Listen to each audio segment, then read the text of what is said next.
आज आप लोगों को मकट आसन का 3 पोज बताऊंगा, उसे आप ध्यान से देखें और करने का प्रयास करें। तो सबसे पहले कालीन बिछा लें जिस पे आप योग करते हैं और ध्यान को एकाग्र रखते हैं कि मैं योग करने जा रहा हूं, तो उससे लाभ आपका दूना हो जाता है। तो किसी को बिछाने के बाद समतल जगह में पीठ के बल बिल्कुल लेट जाते हैं।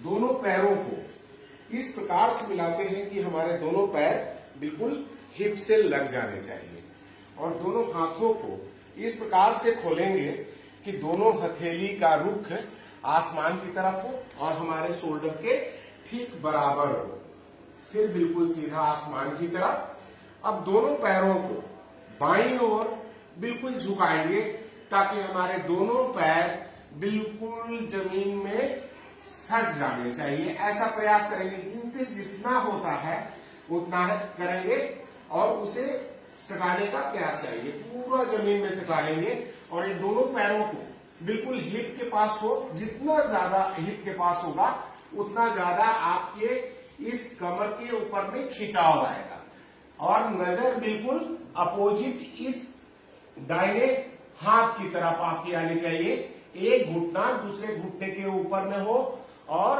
हथेली का रुख आसमान की तरफ, नजर बिल्कुल अपोजिट। इस प्रकार से करेंगे, फिर अपोजिट करेंगे, फिर घुटने को दाहिनी ओर लेकर के जाएंगे, उसी प्रकार जमीन में सटाने का प्रयास करेंगे और नजर को बाईं ओर धीरे धीरे घुमाएंगे। ये सर्वाइकल के लिए भी बहुत अच्छा है, कमर दर्द वालों के लिए तो बहुत ही लाभकारी है। तो ऐसा करेंगे कि ये पूरा हमारा पोर्शन पे तनाव और खिंचाव है, ऐसा करना है और दोनों हाथों को बिल्कुल खोल करके भी रखेंगे। जब ऐसा आप कर लेते हैं तो फिर दोनों घुटनों को क्या करेंगे, ये पहला मकट आसन था। दूसरा मकट आसन करने के लिए दोनों घुटने को उसी प्रकार से फिर फोल्ड करेंगे और दोनों घुटने की दूरी कम से कम 1.5 फीट की दूरी रखेंगे। ऐसा खोल करके रखेंगे ताकि आपका अगर लेफ्ट पैर अगर जमीन में बाईं ओर गई हुई है तो दाहिना पैर का जो घुटना है आपके बाएं पैर के यहां लगना चाहिए, इस हथेली ये पंजे के ऊपर में लग जाना चाहिए और दोनों पैर आपके बिल्कुल फोल्ड रहेंगे, पीछे की तरफ रहेंगे। तो करके आपको दिखाता हूं। तो दूसरा करने के लिए दोनों हाथ उसी तरह दोनों साइड में खुले हुए, हथेली का रुख आसमान की तरफ, दोनों घुटने को अंदर की हिप की तरफ लाएंगे, लेकिन उसमें 1.5 फीट की कम से कम दूरी हो। 1 से 1.5 फीट की दूरी रहने पर क्या है कि दूसरे पैर का घुटना आपके दूसरे पैर के ये तलवे में लग सके। तो अब इसी प्रकार से करेंगे, घुटने को जमीन में सटाने का प्रयास करेंगे, नजर को दाहिनी ओर लेकर के जाएंगे और दूसरे पैर का जो घुटना है दूसरे पैर के पंजे से लग जाए और नजर मेरी बिल्कुल दाहिनी ओर। नजर को इस प्रकार इस अवस्था में कम से कम आधा मिनट तक बने रहना चाहिए ताकि ये आपका खिंचाव पूरा कमर का हो सके। आपका ध्यान उस चीजों पे जो आपकी प्रॉब्लम है, अभी कमर की दर्द का प्रॉब्लम है तो कमर के दर्द की तरफ आपका ध्यान आकर्षित होना चाहिए कि मैं ऐसा कर रहा हूं तो ये दर्द हमारे ठीक हो रहे हैं, यहाँ के खिंचाव पड़ रहे हैं, उससे भी बहुत ज्यादा आपको लाभ होगा।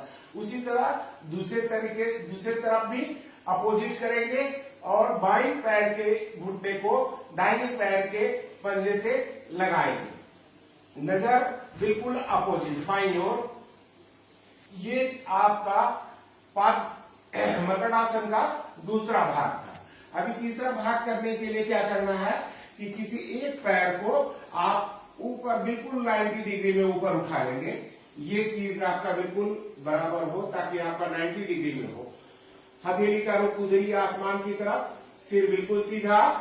जैसे जैसे आपके पैर बाईं ओर जाएंगे नजर आपके दाहिनी ओर जाएंगे और अपने जो पैर है उसको बाईं हथेली की तरफ ले जाने का प्रयास करेंगे जितना आप ले जा सकते हैं। और आगे ले जा सकते हैं तो और भी आगे ले जाएंगे, लेकिन हथेली बिल्कुल शोल्डर के बराबर हो। तो आप अपने पैरों को इस प्रकार से ले जाएंगे ताकि आपका पूरा खिंचाव पूरा कमर पे आ सके। और हथेली का रुख आसमान की तरफ, नजर बिल्कुल अपोजिट।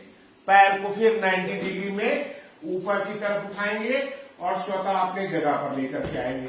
उसी प्रकार से दूसरे पैर को भी ऊपर उठाएंगे और दाहिनी तरफ ले जाएंगे, नजर को बाईं ओर लेकर के जाएंगे।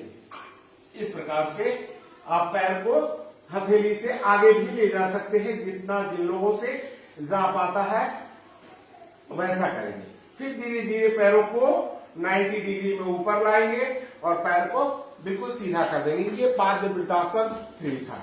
इसको जब आप एक एक सिंगल पैर से आप कर लेते हो तो दोनों पैरों को एक साथ 90 डिग्री में ऊपर उठाएंगे और उसी तरह से सिर को विपरीत दिशा में घुमाएंगे और पैरों को बिल्कुल हथेली के तरफ ले जाएंगे। जितना आप ले जा सकते हैं, जो लोग हथेली से आगे ले जा सकते हैं वो आगे भी ले जा सकते हैं, लेकिन आपका शोल्डर के बराबर आपके हाथ होनी चाहिए और हथेली का रुख आसमान की तरफ होनी चाहिए। तो पैर को आप ले जाएंगे, फिर इस आवृत्ति में कम से कम आधा मिनट रखेंगे ताकि आपका ये पूरा कमर का पूरा पोर्शन की पूरा खिंचाव हो सके। लेकिन हाँ, इस बात का ध्यान रखना है कि जिन लोगों को कमर की दर्द बहुत ज्यादा अधिक हो वो 2 पैरों से ना करें। लेकिन अगर ऐसा करने के बाद फिर अपोजिट साइड में उसी प्रकार से पैरों को दूसरी साइड में लेकर के जाएंगे और नजर को बाईं ओर ले जाएंगे, पैर को दाहिनी ओर ले जाएंगे। कमर का बिल्कुल पूरा खिंचाव रखेंगे। दोनों पैरों को फिर ऊपर 90 डिग्री में लाएंगे, धीरे धीरे नीचे की तरफ लेकर के आ जाएंगे। ये मर्कटासन तीसरा पोज था। और इस प्रकार से हम आशा करते हैं कि आप कंटिन्यू इस मर्कटासन को करेंगे। इससे कमर दर्द वालों के लिए विशेष लाभकारी है, पेट के लिए तो लाभकारी है ही। ये समस्त बीमारी आपका सर्वाइकल के लिए भी, ये सर्वाइकल से जुड़ी हुई तमाम बीमारियों के लिए ये कारगर सिद्ध होती है और इससे लाभ मिलता है। मैं ऐसा आशा करता हूं कि आप लोग इसका लाभ ले सकें।